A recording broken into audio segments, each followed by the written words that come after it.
Presiden Prabowo menginstruksikan Kementerian Perindustrian, Keuangan, BUMN, dan Tenaga Kerja untuk mencari solusi dalam menyelamatkan Sritex, perusahaan tekstil terbesar di Asia Tenggara itu dari kebangkrutan. Tapi pertanyaannya, apakah niat baik itu tepat? Dampak pahitnya Sritex memang bisa berujung pada PHK massal dari karyawan yang pernah mencapai 50.000. Itu jelas nggak kita inginkan. Tapi bagaimana jika masalah yang dialami Sritex itu sebenarnya akibat kelalaian manajemen perusahaan itu sendiri? Nah, kalau setiap kali ada perusahaan besar bermasalah lalu selalu di bail out oleh pemerintah, itu kan nggak akan memberikan efek jera. Yuk kita lihat apa yang sebenarnya terjadi. Apa saja opsi-opsi penyelamatannya, dan Anda silahkan putuskan sendiri bagaimana sebaiknya kita menyikapi kasus Sritex ini.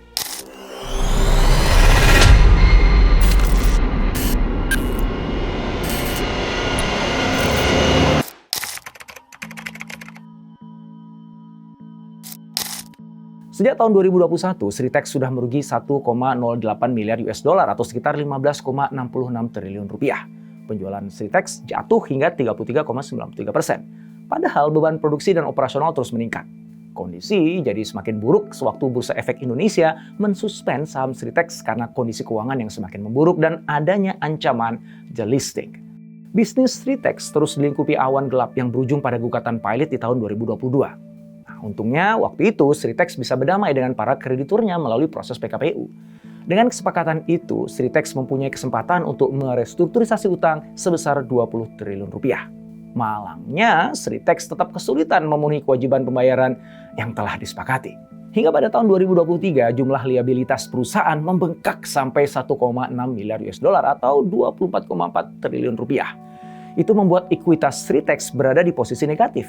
Di tahun yang sama, Sritex mem-PHK 3.000 karyawan. Setelah di tahun-tahun sebelumnya rutin melakukan PHK hingga tersisa 10.000 karyawan saja dari yang sebelumnya mencapai 50.000 di tahun 2018. Akhirnya pada 24 Agustus 2024, PT Indo Barat Rayon, salah satu kreditur Sritex, mengajukan permohonan pembatalan perjanjian perdamaian atas kesepakatan penundaan kewajiban pembayaran utang PKPU terhadap Sritex. Pengadilan Negeri Niaga Semarang mengabulkan dan menyatakan Sritex resmi pilot. Kejadian itu bikin heboh industri dan menarik perhatian Presiden Prabowo Subianto. Beliau melihat dampak besar yang muncul kalau sampai ribuan pekerja Sritex di PHK. Bukan hanya urusan soal ekonomi yang goyah, melainkan juga stabilitas nasional bisa terganggu. Presiden lalu menginstruksikan Kementerian Perindustrian, Keuangan, BUMN, dan Tenaga Kerja untuk mencari solusinya. Apa sih sebenarnya yang menyebabkan Sritex mengalami masalah keuangan yang begitu parah? Nah, sebelum kita jawab pertanyaan itu, yuk kita simak dulu bagaimana Sritex bisa jadi perusahaan tekstil terbesar di Asia Tenggara.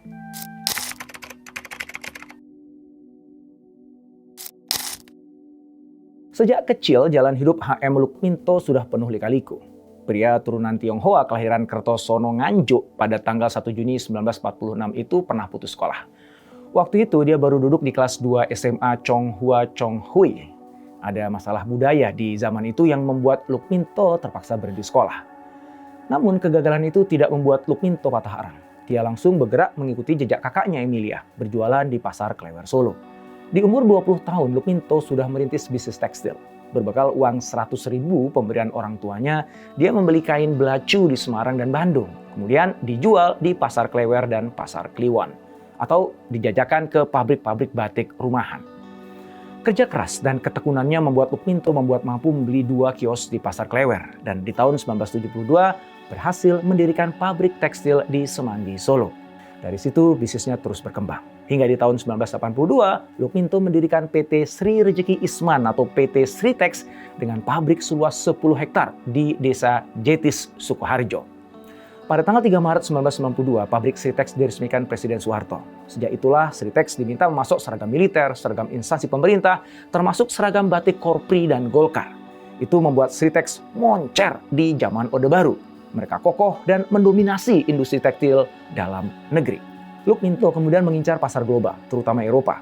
Awalnya Sritex sukses memasok seragam militer Jerman. Dari situ, mereka kemudian dipercaya untuk masuk seragam militer berbagai negara seperti Austria, Swedia, Belanda, Kroasia, dan juga Arab Saudi. Berikutnya, Sritex dipercaya memproduksi seragam pasukan NATO. Nah, dengan begitu, di masa-masa itu sekitar 50% produk Sritex adalah seragam militer. Sritex juga berhasil memikat industri fashion. Brand-brand fashion global ternama seperti Uniqlo, Zara, JCPenney, dan Timberland meminta Sritex memasok bahan tekstil bagi mereka. Ini membuat Sritex terdorong untuk menambah kapasitas produksi dengan memperluas pabrik di Sukoharjo pada tahun 1992. Dengan perluasan itu, sekaligus Sritex menggarap 4 lini produksi utama, yaitu pemintalan, penenunan, penyelesaian, dan juga garment. Pada 7 Juni 2013, Sritex melantai di Bursa Efek Indonesia. Saham perdana mereka yang berharga Rp240 per lembar melonjak jadi Rp497 per lembarnya atau naik 107% hanya 2 tahun kemudian. Di tahun-tahun itu, performa finansial Sritex memang mengesankan. Mereka berhasil meraih laba bersih 67 juta US dollar atau sekitar 936 miliar rupiah pada tahun 2017. Di tahun yang sama, Sritex menginvestasikan dana 2,6 triliun rupiah untuk ekspansi dalam rangka memenuhi permintaan lebih dari 30 negara, termasuk 8 negara Eropa. Setahun kemudian, laba bersih mereka membengkak jadi 84,56 juta US dollar dan terus bertambah di tahun 2019 menjadi 87 juta US dollar. Nah, dengan segala kehebatan itu, lalu apa yang membuat Sritex jatuh?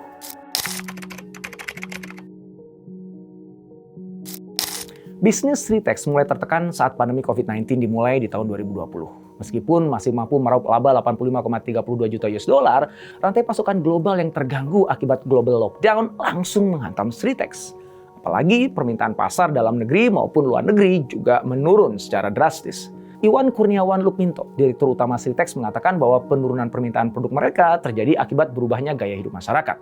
Orang-orang tidak lagi membutuhkan banyak pakaian formal, apalagi seragam. Sebab kebanyakan mereka sudah mengikuti tren bekerja dari rumah. Selain terdampak pandemi, perusahaan tekstil kita juga terkena dampak konflik geopolitik saat ini yang mengakibatkan pasar ekspor global jadi lesu. Seperti pasar Eropa yang terguncang oleh perang Rusia versus Ukraina. Prioritas konsumsi warga Eropa sudah bergeser dari produk tekstil ke kebutuhan yang lebih pokok seperti energi misalnya. Dalam kondisi seperti itu, seharusnya kita bisa berharap pada pasar dalam negeri, mengingat jumlah penduduk Indonesia yang sangat-sangat besar. Namun apa daya, iklim bisnis tekstil nasional saat ini juga tidak kondusif. Perusahaan tekstil kita terpukul oleh produk impor murah yang membanjiri pasar dalam negeri. Para pedagang lebih memilih untuk mengambil barang impor karena harga jualnya yang lebih murah dari produk lokal, bahkan hingga 50%. Karena itulah permintaan akan tekstil lokal di dalam negeri terjun bebas. Komisaris Utama Sritex Iwan Setiawan menyebut bahwa Peraturan Menteri Perdagangan Nomor 8 Tahun 2024 tentang kebijakan dan pengaturan impor jadi penyebab munculnya kondisi ini. Revisi itu telah menghapuskan pertimbangan teknis atau pertek dari Kementerian Perindustrian. Padahal pertek itulah yang menahan masuknya produk impor dengan mudah. Setelah pertek ditiadakan, otomatis produk impor bisa masuk dengan leluasa.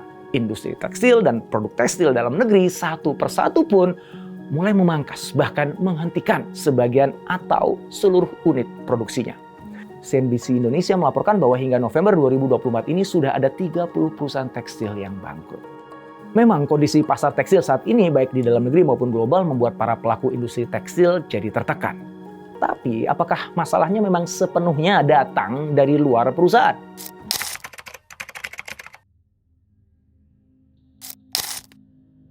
Menteri Ketenagakerjaan RI Yasir Lee menilai penyebab utama Sritex pailit bukan karena serbuan baju impor, tetapi justru karena kelalaian manajemen dalam memitigasi risiko, khususnya dalam mengelola hutang Sritex yang semakin menggunung.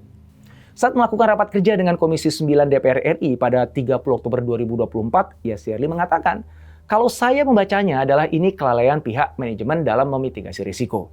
Jadi lengah seolah-olah ini masalah kecil, tapi ternyata kemudian bisa berdampak fatal. Yasir Lee merujuk pada satu kreditur yang memiliki piutang relatif kecil, hanya 100 miliar rupiah, jauh di bawah kreditur lainnya yang piutangnya mencapai triliunan. Kreditur yang dimaksud adalah PT Indobarat Rayon. Nah, karena tidak segera melunasi kewajibannya, kreditor kecil inilah yang kemudian menyebabkan kepailitan Sritex. Ekonom Universitas Indonesia, Fitra Faisal Hastiadi, memiliki pendapat senada, namun dengan perspektif yang berbeda. Dia mengatakan bahwa tekanan pada industri tekstil nasional sudah berlangsung selama 1 dekade, dan Permendak Nomor 8 2024 bukanlah penyebab utamanya. Menurutnya, industri tekstil menghadapi beberapa kendala, terutama ongkos produksi yang tinggi. Kenaikan upah tenaga kerja tidak sebanding dengan kenaikan produktivitasnya.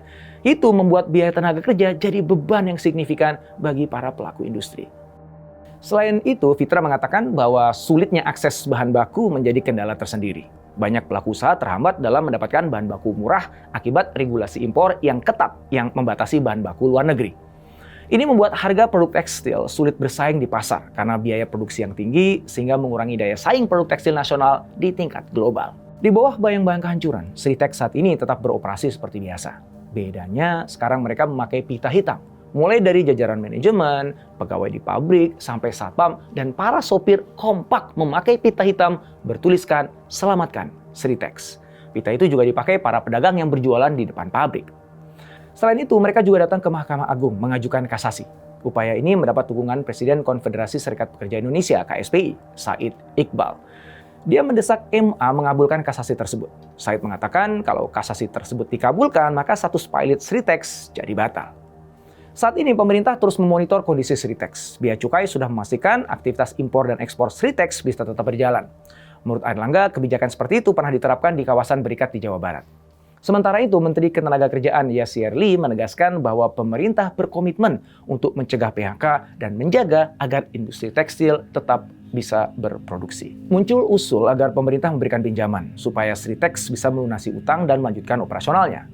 Nah, Menteri Koordinator Bidang Perekonomian Erlangga Hartarto belum memastikan soal bailout ini. Beliau mengatakan bahwa pemerintah akan berkoordinasi terlebih dahulu dengan kurator yang menangani proses kepailitan Sritex. Sementara itu, Said Iqbal menolak opsi dana talangan atau bailout tersebut. Dia menyarankan agar Sritex melanjutkan kesepakatan homologasi, membayar utang dengan skema yang telah disepakati dengan para kreditur. Dia yakin Sritex memiliki kemampuan memenuhi kewajibannya tanpa perlu di-bailout oleh pemerintah. Said juga meminta agar pemerintah adil terhadap semua perusahaan yang mengalami kesulitan finansial.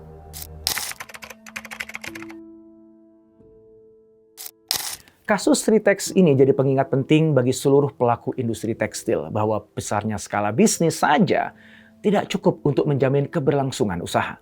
Meski pemerintah mungkin mempertimbangkan opsi bailout, itu jelas bukanlah solusi jangka panjang. Secara fundamental, Sritex tetap perlu berbenah dan membangun fondasi bisnis yang lebih kuat. Jika tidak, masalah yang sama akan berulang kembali. Ada beberapa langkah yang bisa diambil pelaku industri tekstil untuk menghadapi tantangan industri saat ini. Yang pertama, penting untuk memperkuat manajemen keuangan. Utang besar tanpa perencanaan risiko yang matang jelas berisiko. Yang kedua, diversifikasi produk dan pasar. Alih-alih hanya mengandalkan produk yang itu-itu aja, mungkin sekarang saatnya menjajaki produk-produk lain yang lebih sesuai dengan kebutuhan saat ini. Nah, di saat yang sama, juga mencari peluang pasar yang masih potensial, baik di dalam negeri maupun di luar negeri. Langkah berikutnya yang gak kalah pentingnya adalah meningkatkan efisiensi operasional melalui teknologi industri 4.0. Otomatisasi dan data analitik bisa memangkas biaya secara signifikan dan juga meningkatkan produktivitas kerja karyawan. Investasi pada pengembangan keterampilan karyawan juga akan sangat membantu perusahaan untuk lebih cepat beradaptasi terhadap perubahan-perubahan yang terjadi. Dengan langkah-langkah ini dan dukungan dari kebijakan pemerintah yang lebih seimbang, tentu saja pelaku industri tekstil bisa memiliki daya tahan yang lebih kuat dan bahkan berpeluang untuk berkembang di tengah berbagai tantangan yang ada. Saatnya para pelaku industri tekstil mengasah kepekaan, bukan hanya untuk merasakan perubahan angin pasar, tapi juga untuk bergerak sebelum badai tiba.